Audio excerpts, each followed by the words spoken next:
Hey, hello there! What do you own that is made of porcelain? Vase, figures, cutlery, cup of tea? There are countless possibilities, but if you are not 60 or not a collectioner, you would probably not own any of these objects. However, there was a time when the world could beat, fight, kill to have this precious material. China has been for a long time the country of porcelain, and believe me, they were quite proud of it. The monument we'll talk about right now was the proof of Chinese grandeur and was even considered as one of the 7th wonders of the medieval world. But it vanished way more quickly than the time it took for it to become famous around the globe. Wonderings, here is the story of Nanjing Porcelain Tower.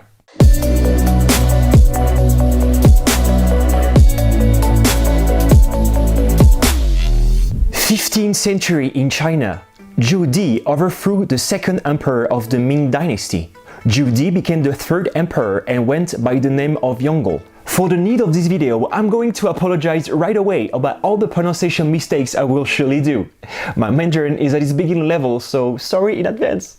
Yongle designed in the early 15th century the porcelain tower in honor of his deceased mother. The octagonal building was located in the ancient capital of Nanjing. Yes, because Yongle has established Beijing as the capital of the dynasty, where in the same period of the porcelain tower, he built the Forbidden City. Yes, Yongle had some plan during his reign. Oh yes! Chinese completed the porcelain tower of Nanjing in 17 years. White porcelain bricks were used because they were said to reflect the sun ray during the day. Probably they wanted people to believe it attracts the sun and the divine. But imagine visitors coming in front of the building. I don't see anything, Patrick. I think I'm turning blind. Or is it the light of the Lord? Back then, the tower was the largest building in all China, with 79 meters high and composed of 9 floors. Each floor was dedicated to a Buddhist divinity, and the walls of each floor were decorated with gold tiles representing Ma Tso Po, the Queen of Heaven. Aren't you amazed already? Alright, let me give you more. The porcelain tiles that covered the outside of the walls were so pricelessly fitted that even at close range, they produced the illusion that the tower was covered only with a continuous porcelain covering. Also, the roof was surmounted by a gilded pear. I think now you understand why it was the pride of the Ming dynasty as well as the entire Chinese empire. Global fame is then around the corner.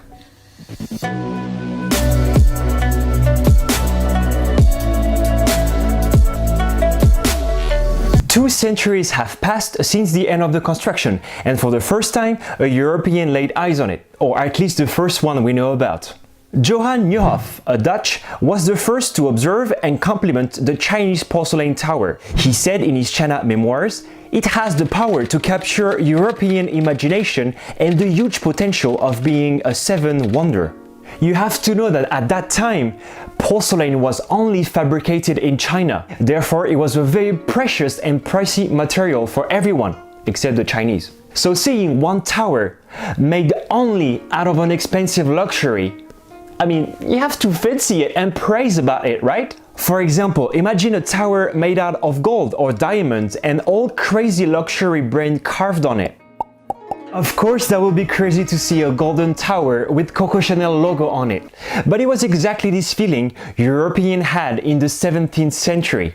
The tower obviously became one of the most well-known pieces of Chinese cultural heritage abroad and subsequently a national treasure for China. How? A remarkable piece of art, treasure of an empire can at one point fall. It can, and it has. Fasten your seatbelt, you're not ready.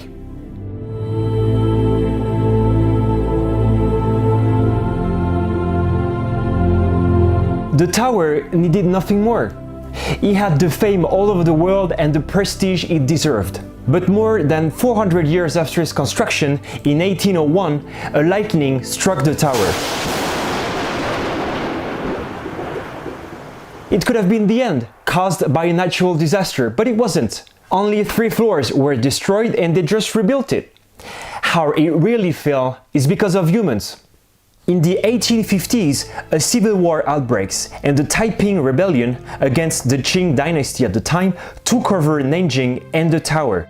First, they destroyed the inner staircase and all Buddhist images, which is already a lot, and then in 1856, they destroyed the tower completely. So this is how it ends, by rebels with torches and guns. It was of course a symbol of power and wealth during all this time, but did the tower really deserve this fate? The thing is, humans are capable of creating phenomenal objects that are part of bigger things than governments or humanity in general. The Tower of Nanjing fell in a couple of days, like it had never existed before. The monument just vanished.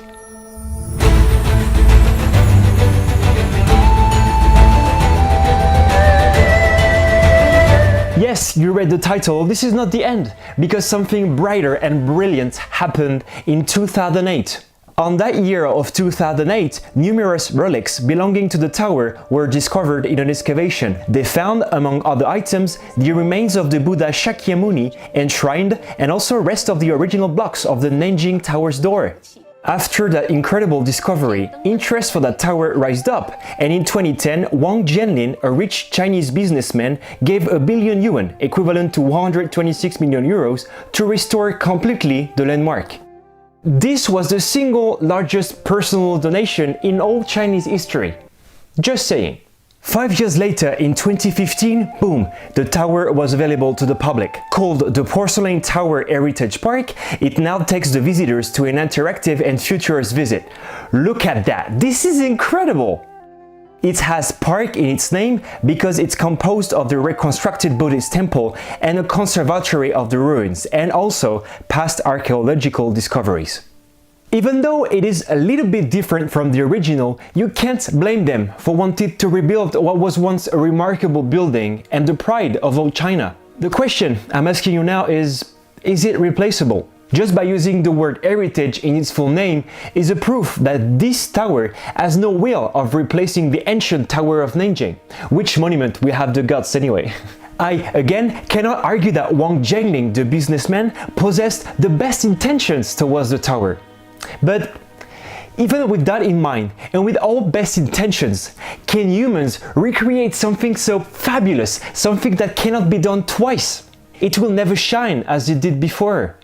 I have never visited the new tower, but I am sure it is obviously different.